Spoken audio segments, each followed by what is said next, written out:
সুপ্রিয় দর্শক, আসসালামু আলাইকুম রহমতুল্লাহি ওয়া বারাকাতু। সুপ্রিয় দর্শক, আজকে যে বিষয়টি নিয়ে কথা বলবো সে বিষয়টি হচ্ছে যে ৩২ নম্বর অর্থাৎ বঙ্গবন্ধুর বাড়ি ৩২ নম্বর ভেঙে ফেলে দেওয়ার পরে মূলত গৃহযুদ্ধের শুরুটা হয়ে গেল।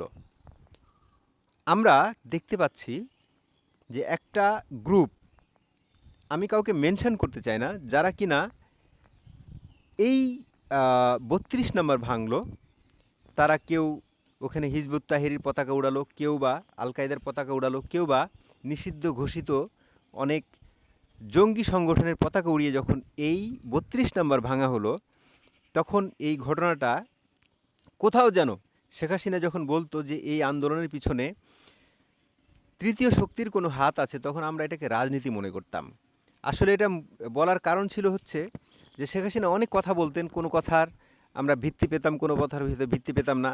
তার মধ্যে ওবায়দুল কাদের তো কা কা করে সারাদিন চিল্লা চিৎকার করতো, তার কথার কোনো ভ্যালু ছিল না। যে কারণে এই দলটাকে যখন আওয়ামী লীগের কয়েকজন বিতর্কিত নেতা যখন ডুবিয়ে দিল, শেখ হাসিনার কাছে মূল মেসেজটা না পৌঁছে তখন ঘটনাটা ঘটতে থাকলো ভিন্ন দিকে। অর্থাৎ আওয়ামী লীগের আস্তে আস্তে তাদের উপরে জনরোষ ক্ষোভ যখন বাড়তে থাকলো, তখন মানুষ গণ অভ্যুত্থানটি ঘটলো। এখানেই যদি থেমে থাকতো গণ অভ্যুত্থানের পরে, এরপরে সকল কিছু আস্তে আস্তে ঠিক করে নেওয়া হতো। একটা উদাহরণ দেওয়া যায়, সিরিয়াতেও কিন্তু একটা গণ অভ্যুত্থান ঘটেছে, আসাদের পতন ঘটেছে। এখানে বাশার আল আসাদ ও যখন চলে যাওয়ার পরে তার প্রাসাদটি কিন্তু মাত্র কয়েকটা গ্লাস ভাঙা হয়েছে, সম্পূর্ণ সুরক্ষিত একটা প্রাসাদ। তার মধ্যে যা কিছু আছে তারা কিন্তু কখনো কিছু নষ্ট করেনি।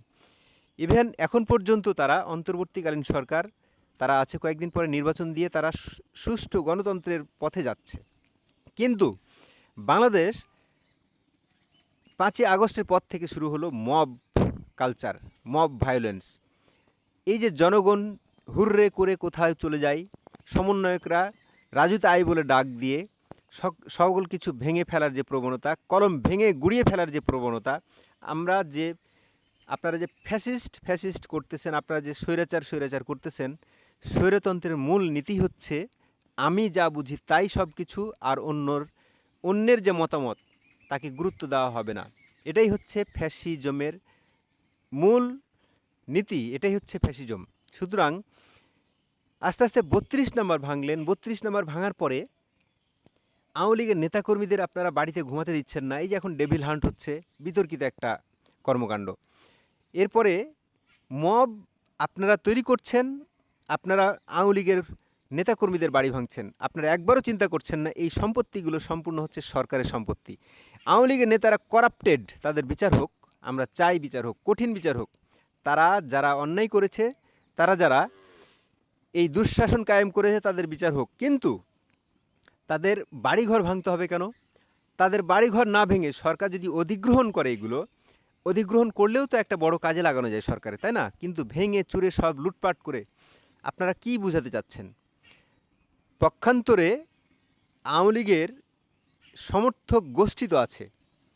আপনারা যেভাবেই চান, আপনারা যেভাবেই মনে করেন যে আওয়ামী লীগ নির্মূল হয়ে যাবে, আওয়ামী লীগ নির্মূল হয়ে যাচ্ছে, আওয়ামী লীগ নির্মূল হবে না। কারণ হচ্ছে আওয়ামী লীগের তৃণমূল খুবই শক্তিশালী।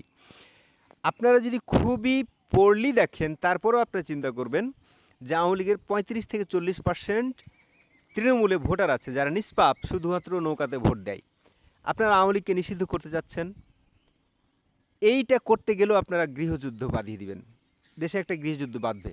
কারণ হচ্ছে তাদেরকে যখন নিষিদ্ধ করবেন, তখন তারা আন্ডারগ্রাউন্ডে গিয়ে তারা সন্ত্রাসী কর্মকাণ্ড করবে। যেমন নিষিদ্ধ ঘোষিত ছাত্রলীগকে আপনারা বন্ধ করেছেন, নিষিদ্ধ করেছেন, ওয়েল ডান।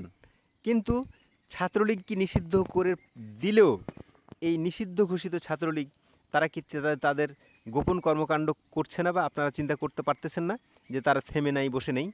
সুতরাং দেশ যে আস্তে আস্তে গৃহযুদ্ধের দিকে যাচ্ছে ৩২ নম্বর ভাঙার পরে, এবং আওয়ামী লীগের যতগুলো নেতাকর্মীর বাড়ি ভেঙেছেন, এই ভাঙার মধ্যে দিয়ে আপনারা নিজের অজান্তে আপনারা মনে করছেন আওয়ামী লীগকে নিশ্চিহ্ন করে ফেলেছেন। না, আওয়ামী লীগ নিশ্চিহ্ন হবে না। কারণ হচ্ছে যতবার আপনি আপনার বাংলা কথা বলতে চাবেন, ততবার আওয়ামী লীগের নাম আসবে, শেখ মুজিবের নাম আসবে। যতবার আপনি আপনার 52 ভাষা আন্দোলন নিয়ে লিখতে যাবেন, ততবার আপনি আওয়ামী লীগের নাম লিখতে পাবেন আসবে।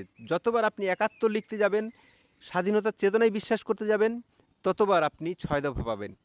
সুতরাং আপনারা যত কিছু অস্বীকার করছেন, যত কিছু আপনারা মব কালচারের মাধ্যমে তৌহিদি জনতার ব্যানারে যেভাবে আপনারা সব কিছু ভেঙে চুরে গুড়িয়ে দিচ্ছেন, আমি মনে করি যে আপনারা গৃহযুদ্ধের দিকে দেশকে নিয়ে চলে গেছেন। বাংলাদেশটা ভালো নেই, বাংলাদেশ কাঁদছে। সুতরাং গৃহযুদ্ধ যে আসন্ন, মাহফুজ আলম যে লিখেছিল কথাটা এতদিনে আমরা প্রমাণ পাচ্ছি। মাহফুজ আলম লিখেছিল না যে একটি গৃহযুদ্ধ আসন্ন? তো উনি যেভাবেই লিখুক, যেভাবেই বলুক, ওনার কথাটা আমরা এতদিনে বুঝতে পারছি যে উনি কেন এই কথাটা লিখেছিলেন এবং কি হতে যাচ্ছে আগামী দিনে। এই 32 নাম্বার থেকেই শুরু, এই 32 নাম্বার দিয়ে গৃহযুদ্ধের শুরু হয়েছে আমি মনে করি। সুতরাং আমি আপনাদেরকে রিকোয়েস্ট করব, সরকারকে রিকোয়েস্ট করব, এই মববাজি, মব কালচার, মব জাস্টিস যেটাই বলেন, হয় থামান, না হয় গৃহযুদ্ধ আসন্ন। সুপ্রিয় দর্শক, আপনারা কে কী মনে করছেন? আমার মতের সাথে আপনাদের ভিন্ন মত থাকতেই পারে। আপনারা আপনাদের মতামত কমেন্টের ঘরে লিখবেন। আপনাদের ভিন্ন মতকেও আমি রেসপেক্ট করি, আমি সেটা নিয়েও কথা বলবো। সুপ্রিয় দর্শক, সুস্থ থাকবেন, ভালো থাকবেন। চ্যানেলটি নতুন, আবারও বলছি, লাইক দিয়ে সাবস্ক্রাইব করে সাথে থাকবেন।